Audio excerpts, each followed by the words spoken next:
kuri iyi match urabona ruhe muvuno akwiriye kwifashisha kugira ngo nibura arebe ko yakura n'inota imbere y'ikipe Arsenal muvuno ushoboka muvuno ushoboka nuko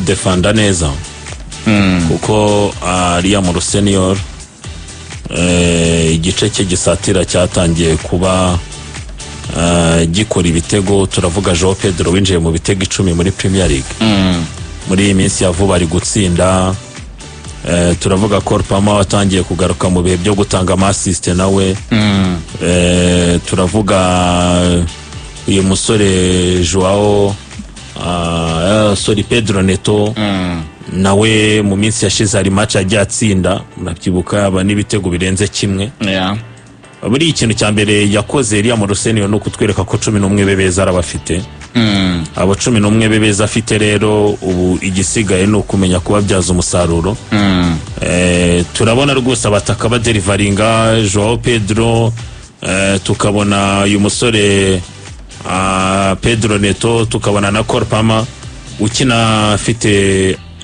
navuga ngo ubwisanzura akina nka free role hari imbere niya mwarabibonye neza cya kintu yajyaga testing Enzo Maresca ariko ntigikunde cyo gukinisha Korpama ku ruhande hari uburyo riya mu senior yakijemo mu bundi buryo kandi nabyo muri formation wabyibeshya uko ari umukinnyi ukina ku ruhande niya mwarabibonye equipe ya Chelsea ku mutoza riya mu senior akinisha Korpama nk'umuntu ufite ubwisanzure bwo kuhakina bwo gukina kira gice cy'imbere hose buri umukinnyi ukina playmaker iyo akina nk'agatambyi cyangwa se akina azenguruka ahantu hose free roll equipe ihitibura balance mu buryo bw'imikinire uko playmaker niwo umukino wubakirwa rero umukinnyi ushaka gukina ibintu nk'ibi cyangwa se umutoza ashaka gukoresha muri ubu buryo kenshi ubeshya adversaire ko ari umukinnyi wabanje ku ruhande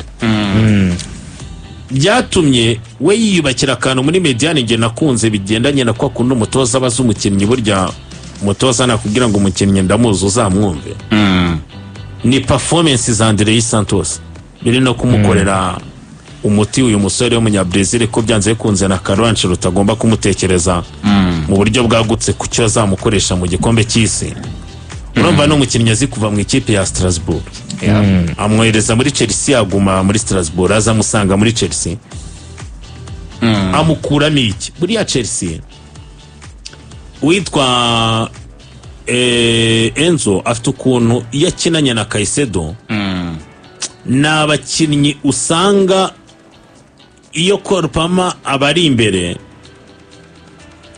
hari ukuntu Enzo yazamukaga cyane Derari bikanazamura Caicedo twajyaga twishimira ngo ko Caicedo yisezo afite ibitego ntimubitandukanye na bimwe bya Gravenberch twabonaga nyine ngo atsinde ibitego umunyamakuru akamutega ikibazo yarangiza agakorerera mu kigano n'itangazamakuru ngo akavuga ngo umutoza ara muri bengo najye ajya gutsinda yarakuri be ariko ubwa adversaire arabyumva ko uwo mwanya agomba kubyaza iki umusaruro kandi uwo mwanya ari umwanya ugomba kwitonderwa cyane kuri equipe kuko uba uri rido mbere ya defense rero umutoza yahise akuraho icyo kintu mu buryo bwihuse agikora ate ahubwo Enzo niba ashaka umuntu bagendana namwegereza umunyamupira w'umunyabrazil niya mwarayibonye witwa Caicedo ari gukina zone ye ari gukinira zone imbere y'abadefenseur bisa nkaho byanagabanyije bya bitego Chelsea yatsindwaga agira n'amahirwe yari ya Musonio abuza inkingi ya mwamba gusa kuri match Arsenal ariko byari byarabaye byiza Trevor Chalobah yaratangiye gufunga details za defense we witwa Wesley Fofana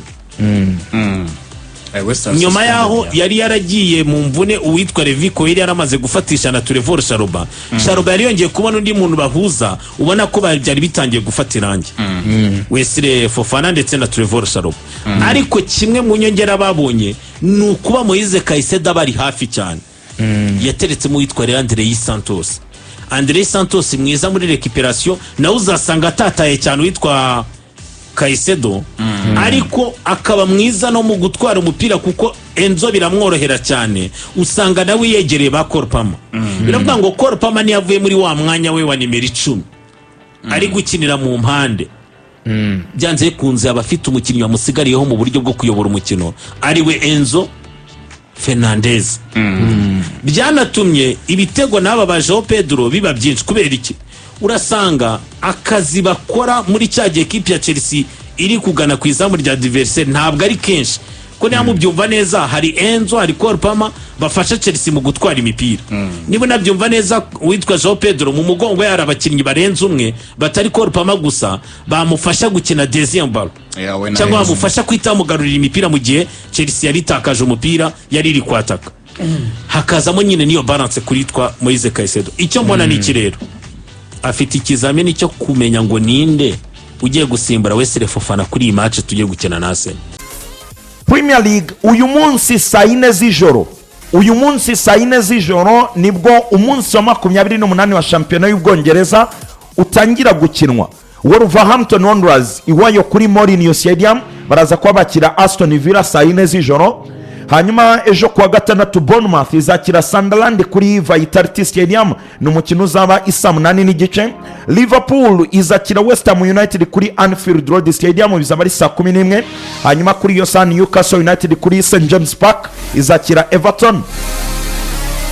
Kuri yo saha Burnley kuri Turf Moor bazakira Brentford. Hanyuma Leeds United saa 1:30 kuri Elland Road Stadium bakire Manchester City. Mu gikipe ya Brighton ku cyumweru saa 10 bazakira Nottingham Forest kuri The Amex Stadium. Hanyuma Fulham ku cyumweru bizaba ari tariki ya mbere z'ukwezi kwa gatatu. Fulham kuri Craven Cottage izakira Tottenham bizaba ari saa 10. Hanyuma Manchester United ku cyumweru saa 10 kuri Old Trafford bakire Crystal Palace. Arsenal ku cyumweru saa 12:30 bazakira ikipe ya Chelsea kuri Emirates Stadium. NDP7 ikipe ya Arsenal mu rugo yakira ikipe ya Chelsea n'umukino umuntu yakitegama NDP. Urakoze ni umukino urabukomeye cyane ku munsi wo ku cyumweru kubera ko amakipe yombi afite icyo arwanira. Chelsea irarwanira Big Four, Arsenal irarwanira igikombe. Bisobanuye ko buri wese nyine agomba gushyiramo imbaraga zose zishoboka. Game ibanza yabahuje ni ekipe ya Arsenal anganyije n'ikipe ya Chelsea. Chelsea yabonye n'ikarita y'umutuku ya Moise Caicedo. Navuga ko Chelsea yari iri gukina neza ariko biza kurangira uwo mutuku uhinduye resultat. Birangira Arsenal inganyije, abantu bazi ko Arsenal ishobora kwitwara neza. Izindi game ebyiri bahuye ni muri Carabao Cup, Arsenal itsinda Chelsea home and away. Bisobanuye ko Arsenal imaze gutsinda ikipe ya Chelsea game ebyiri muri 3 baheruka guhura muri uyu mwaka w'imikino. Ni game ya kane bagiye gukina. Muri izo game 3 amaze guhura, ebyiri muri zo wo bitari ya Moroseni yarazitoje. Bisobanuye ko agiye gutoza ikipe ya Chelsea ahura n'ikipe ya Arsenal kuri game ya gatatu. Bafite icyo bivuze. Chelsea ugiye kureba ntabwo ari ekipe iheruka gutsinda ekipe ya Arsenal kubera ko ni ekipe nyine itari kwitwara neza by'umwihariko ko imbere y'ikipe nka Arsenal. Usibye nyine iyo draw ishobora kuzigakora ariko se ekipe ikunze kugora ekipe ya Arsenal. Nimba baranganyije Stamford Bridge kuri cyumweru barabari gukinira kuri Emirates Stadium. Navuga ko Chelsea currently kuri uyu mutoza ari ya Morosenior nibyo amaze gutakaza mo game ebyiri, izindi kuva yaza nyine game amaze gutoza amaze gutsindwa game ebyiri arizo zizo za Arsenal. Izindi game yatatsinze yagiye azinganya. Muri game 5 aheruka gukina, ubwo ndavuga ku mutoza w'ikipe ya Chelsea ya Morosenior yatsinzemo game ebyiri anganya me ebyiri atakaza game imwe. Hanyuma Arsenal game 5 aheruka gukina yatsinze me 3 inganya me ebyiri. Game 5 zeruka kubahuza, Arsenal yatsinzemo game 3 izindi ebyiri barazinganya. Ibyo rero bitabikwereka buryo ki ekipe ya Arsenal ari ekipe nyine wavuga irifite amahirwe menshi cyane imbere ekipe ya Chelsea kuri uyu mukino. Ikindi kintu umuntu yagarukaho mbere y'umukino ni abatoza ku mande zombi. Navuga ko ari abatoza babiri batandukanye. Batandukaniye he? Ni umutoza umwe umaze igihe muri shampiyona y'Abongereza watoza ekipe ya Arsenal, undi we ni mushya muri ekipe ya Chelsea ariko ni wanamwita kari muto ugendanye no gutoza. Nubwo na Arteta nawe ari muto ariko par rapport yari ya Morosenior wavuga ko ya Morosenior ari we muto cyane kurusha uwo bita Mikel Arteta. Nujya kureba Cedro urasanga ekipe ya Arsenal imaze gutsinda byibura game 7 mu mikino 10 heruka gukina n'ikipe ya Chelsea mu marushanwa yose baheruka guhura. Arsenal imaze gutsinda mo game 7. Ibyo rero bikwereka ko uko byagenda kose ekipe ya Arsenal ifite amahirwe menshi cyane yo kuba yatsinda uyu mukino. Hanyuma rero ekipe ya Arsenal niyo imaze gutsinda igitego itsinda nyine bwa mbere yahuye n'indi kipe mu mikino indi kipe yari yose mu mikino 10 iheruka gukina ekipe ya Arsenal niyo itsinda igitego bwa mbere yahuye n'indi kipe yari yose. Ibyo nabyo wenda byagira ako bikora. Hanyuma ako nasorezaho navuga ku bigendanye n'ikipe ya Arsenal iyo iri mu rugo. Arsenal yakiye umukino donc kuvuga ngo amakipe yakiniye imikino iwayo Arsenal yakiniye iwayo yaba ari ikipe ya kabiri ku rutonde rwa shampiyona, kuko iya mbere ni ekipe ya Man City, Arsenal yaba ari iya kabiri. Arsenal mu mikino imaze gukinira mu rugo muri iyi season mikino 13 yatsinzemo 10, inganyamo game 2, itakaza game 1, yinjiza ibitego 31, yinjizwa ibitego 8, yafite amanota 32 yakuye iwayo mu rugo kuri Emirates. Mu gihe Chelsea mu rugo mu mikino 10 imaze kwakinira yaba ari ya 8 ku rutonde rwa shampiyona. Nyine yiri mu rugo Chelsea yo ntabwo yitwara neza, ahubwo turebe Chelsea yo yasohotse yitwara neza. Iyo yasohotse Chelsea yabiri ku mwanya wa kabiri. Mu mikino 13 yakinnye yasohotse yatsinze 6, inganya 4, itakaza 3, yinjiza ibitego 25, yinjizwa ibitego 15, bwifite amanota 20. Ni kigaragaza ko ekipe ya Chelsea ni nziza yasohotse, ariko igiye gura n'ikipe nziza mu rugo yaba ari ya kabiri ku rutonde rwa shampiyona Bwongereza. Ni game mbona ko izaba ari nziza, bato ikomeye cyane yazabiri hagati mu kibuga, kubera ko ubona ko bose hagati mu kibuga niho harimo nyine abantu bashamburiya neza cyane. Ba Cole Palmer bigendanye nuko umutoza yaba yapanze ikipe ko hari gihe tubona ipanga gafata Palmer kamucisha iburyo, ba William Seva badahari, ariko Palmer ari gukina nka nimero 10 cyangwa se playmaker, ugafata Enzo Fernandez, ugafata Moses Caicedo, ukabashyira hagati mu kibuga. Bato yabo ndetse na bato equipe ya Arsenal, ubwiyo bato umuntu wayitsinda hagati ya Arsenal na Chelsea bigendanye naho bagaburira imbere. Twabonye ko Gyökeres ashobora gutsinda, twabonye ko ba Noni Madueke cyangwa ba Bukayo Saka batsinda. Ubona ko umuntu watsinda urwo rugamba rwo hagati mu kibuga ari ushobora kwitwara neza. Ikindi ni utuntu tw'udetail dutandukanye, twatuni twa set pieces, dukosa twatona hato. Urabizi ko Fofana yabonye ikarita y'umutuku muri game heruka, bisobanuye ko batamubona kuri game y'ikipe ya Arsenal igomba guprofita icyo kintu, kubera ko defense y'ikipe ya Chelsea wazana mundi, ariko Fofana ubona ko ari inkingi ya mwamba muri ekipe ya Chelsea. Mbona ari game iri tricky cyane, ariko bijyanye n'uko Arsenal maze igiye yitwara nibyo iri kurwanira, niyo naha amahirwe kuri game bafitanye ku cyumweru. Okay, so ni match reno izasifurwa n'umusifuzi bita Darren England, niwe uzaba ari hagati mu kibuga. Hanyuma umusifuzi wo ku ruhande rumwe azaba ari uwo bita Scott Ledger, ku rundi ruhande azaba ari uwo bita Akili Hawson. Hanyuma umusifuzi wa kane w'umukino mwita Stuart Atwell, niwe uzaba ari umusifuzi wa kane. Abari kuri VAR ni umusifuzi bita azaba yitwa Johnny Brooks, azaba ari kuri VAR. Hanyuma umwungirije azaba ari umusifuzi witwa Dan Robertson. Hanyuma Alan, ni match Arsenal ishobora gukora ikosa igashiduka nyine igikombe ikivuyeho nanone bitewe n'uburyo indi match ya Man City na Leeds yaba yagenze. Yego nibyo Arsenal kuri match noneho by'umwihariko City ifite obvious opponent yatsinda, wenda utavuze ngo yiteze Liverpool, utavuze ngo yiteze United iri muri forme, utavuze ngo yiteze Chelsea. Birashoboka yuko byibuze Arsenal yagikora ibyayo, kuko aka kanya ni equipe ya Manchester City zaba yarayikinnye zeko ishobora ko yakora performance yayo bikajya kuri cya gitutu twajya tuvuga. Ariko mbona ko kuri match ya Chelsea kuri Mikel Arteta nakurobanura Cedro, nimba hari adversaire ukomeye n'uworoshye tuzajya tubimenyera kuri difference y'icyo ushaka gukora. Nimba ufite equipe ya Chelsea Fazal yarakunaniye, Carabao bashe kwisezera yitsinze match ebyiri, kuri inshono nuri murarwana no gushyiramo ikinyuranyo hagati yawe na Manchester City. Who knows, mu gihe City se yaba yatsinze cyangwa yatakaje, wowe icyo usabwa ni ibintu bibiri. Nimba yatsinze gumishamo ikinyuranyo, nimba yatakaje agura ikinyuranyo. Mbona ko rero kuri ingredients icyo twahereye tuvuga tuti ku bakinnyi ba Arsenal bagarutse byaba ari ibintu bikomeye cyane. Kuba ufite Bukayo na Kai Havertz bagarutse muri match kuri Mikel Arteta, izo ntwaro ziragereza gufasha gukora ikinyuranyo. Icyo ni kimwe. Ikindi kintu cya kabiri gikomeye Cedro, nuko equipe ya Chelsea akakanya navuga ati kugira ngo tubashe kuba twabona iyo top 4 nuko byibuze buri mukino ugira icyo dusigira kuri balance y'inota cyangwa amanota. Bize ko ni match n'umuni nkuko byabagoye muri match yo kwishyura, ndavuga Arsenal igorwa no gutsinda Chelsea kandi yari ifite abakinnyi bayo bashoboka bose kugitsina umukino. Ni match ribuze kubigoranye kuko Liam Rossignol nawe arabizi yuko izi match zikunda kugura igihe umutoza muri cyagiye ibintu bitoroshye. Enzo Maresca baravuga bati nako kuko yatsinze PSG bigoranye, kuko yatsinze Barca. Izi match rero nizo zikunda kubwira umufana yuko uri umutoza koko yakwiringira, yakwizera no muri bya bikomeye, ukanatanga ubutumwa bw'uko muri muri Champions League hari icyo uzakora by'umwihariko mu gihe uzahuye n'izi match zikomakomeye mbona ko ni Chelsea igomba gukora reaction nyuma y'ibyababayeho muri weekend ishize. Ni Chelsea itagomba kwiperimeta yuko nimba unganya na Liverpool 4-5 ngo ukore igitandukanye no kuba noneho wakwemera Liverpool kujya imbere ko Liverpool ni kujya imbere urebe igihe izongera guhurira na Chelsea cyangwa United. Liverpool ifite more fair fixtures kurusha izande iza Chelsea. Rero mbona ko kuri Chelsea nayo ni match yabikomeye ku ruhande rwabo uburyo bakwikamata hakaba icyo bakora kuri Emirates ariko still Arsenal buryo ifite home form nziza iyo itegetswe bijyanye n'icyo ifite on stake igikombe kwitwa neza birushije. Gatoya segonda kamwe. Yego. Mikel Arteta ntaratakaza umukino kuri abatoza batanu bamaze gutoza ikipe ya Chelsea bavu. Uwo bita Graham Potter, Frank Lampard, Mauricio Pochettino, Enzo Maresca na Liam Rossellini. Abatoza bose Arteta ntarabatakaza umukino. Ibintu birakomeye. Ibintu birakomeye. Watuma urukwavu kujya guhiga intare. Biragoye. Za revenge. Nabonye ariyo ariko kameze nk'agakedzo bateruye muri press conference y'umutoza wa Paris Saint-Germain Luis Enrique bati no feeling of revenge. Ibyo twe ntabwo ari byo byiyumviro dufite. Yego.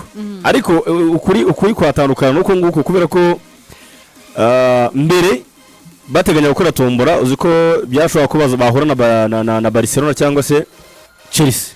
Uzi ko niyo nzira yari ya Paris Saint-Germain. Paris Saint-Germain ntabwo ateganyaga umukino woroshye. Yari Chelsea cyangwa se ikipe ya Barcelona. Abaje Enrique aravuga ati equipe yose iri muri irushanwa yose dufite ubushobozi bwo guhura nayo kaya tugakina nayo. Chelsea je ari equipe isa nkaho yabica umwaka w'imikino kuko ntabwo batwe mu byikombe byose bateganyaga gutwaramo igikombe cy'isi barakibuze kandi noneho cyagiye n'ahantu kure ku buryo Paris Saint-Germain kongera kukibona bizayisaba imbaraga nyinshi n'imyaka gutegereza imyaka myinshi. Hari iyo myaka n'ishuri utari ku rwego tuzi ukuntu bihinduka mu mupira w'amaguru vuba vuba ariko kuba bagiye guhana Paris Saint-Germain byo guhana Chelsea ni wa mwanya wo kuba wahereza abafana bawe ibyiyumviro byo kubereka ko n'ubundi uri ikipe ikomeye nubwo byabaye wenda byari umukino umwe nubwo igikombe cyagiye. Njye nabifata nka match ya revenge ku ikipe ya Paris Saint-Germain ariko nkanayifata nka match ku Chelsea igomba gukomeza kwerekana urwego rwe ku mugabane w'Uburayi ko ari urwego rukomeye cyane cyane igiye muri tournament ka ikipe ibigomba kwifita ijambo rinatandukanye no kumuntu yareye muri Premier League ko Premier League yari yakenshi baciye bugufi ariko Chelsea mu marushanwa yo ku mugabane w'Uburayi ni ikipe ifite indi shusho igaragaramo abe za Europa League abe za Conference iki gikombe cy'isi cy'amakrebe cyatweretse Chelsea imyumvire yayo iyo ariyo ariko navuga ko ari byiza kuri Luis Enrique impamvu imwe nabivuga ntago agiye gukina n'umugabo bita Enzo Maresca. Enzo Maresca n'ubwo rukaye mu ikipe ya Chelsea ariko ari wa mugabo utapfa gutsinda uko yiboneye baciye yabipanze kumutsinda byaragukuguraga cyane kuko twibuka nubwo yasezeye mu ikipe ya Chelsea yasezeye amakipe yose twitanga akomeye uretse United umukino wagenze ukundi ariko yari amakipe atapfa kumura mu maso washe ko yamukuraho intsinzi. Ni tournament mu byamufashije gupanga match komeye yari umutacticien ku buryo byamwora gupanga match komeye ku buryo yibonaho rezilita wende kumugura kuri match ntoya. Nabyita nk'amahirwe kuri equipe ya Paris Saint-Germain kubigiye guhura na Chelsea idafite Enzo Maresca. Nkabyita n'ibyago kubera ko bagiye gukina umutoza no batazi. Buriya barafite icyo bazi kuri Enzo Maresca bafite uburyo bategura match ariko iminsi bagiye gukina umutoza mushyashya muri Chelsea kubera ko bamuzi muri Strasbourg ari mu gihugu cy'Ubufaransa ariko yahinduye equipe ari kumwe na groupe nshyashya neceza ko wenda tuzafasha ikintu kinini kuba bavuga ngo Rossellini ni umutoza tuzi muri Strasbourg ngo babyibeshyeho uko yabatoza muri Chelsea. Nkabona ko ari match imwe mu zizazikomeye cyane mu cyaro cyacu gatatu tukirangiza kuruta n'izindi ngiye ko nayibonye dushobora gufata match wenda turi buze kuyoboka y'Abantu City n'ikipe ya Real Madrid uretse icyo twakwitega mu nyine cy'abafana fan base ya Real Madrid ariko mu mikino yavuba iheruka n'icyo twakwita nk'igisobanuro Paris Saint-Germain ifitiye umuje ikipe ya Chelsea turuka finali igikombe cy'isi ejo mu ndanga haheruka. Ni match navuga ngo impamvu zayo ziregeranye kandi ibyayo biribukwa vuba. Ikindi ni match nekereza ko umutoza Luis Enrique agomba kwerekanamo ko yamagambo yabwiye itangazamakuru ryo mu Faransa ngo numutegereze n'uri twambuke tugere mu mukino wa knockout muzabone kutubreminga ko n'undi asohotse mu mikino ya League phase itangazamakuru ryatangiye kumwibazaho ritamusabira kwirukira nk'umwaka ushize ahubwo rimusabira imusaba isobanuro kubera iki wibatse gutya kubera icyo rekuye abangaba ukinjiza abangaba. Navuga ko ari match imwe mu zazitegerejwe cyane z'uburemere bwose kuko equipe ya Chelsea izi mpinduka irimo gukora iramutse itarenze kimwe cy'umunani kirangiza ikaguma muri shampiyona ititwara neza na Rusine nawe ntago akazi kaba kari safe. Ni match mbona muri ubwo buryo kuvanga abatoza bose no kurengera hazaza habo. Ni naho bigoraniye surtout kuri Rosenio w'ikipe ya Chelsea kuko kugeza kuri ngubu ari gustragoringa muri shampiyona. Ese swadi Chelsea ifite yayibyimba na gatuza muri Champions League ndetse na shampiyona. Ese wasunika we Chelsea ukajya gutwara Champions League kugira ngo uzayitabire urekane na Premier League? Harimo imibare myinshi kuri Rosenio. Yego. Wenda icyazaho cyo kureba no kuvuga ngo ni umutoza uvuye muri Strasbourg.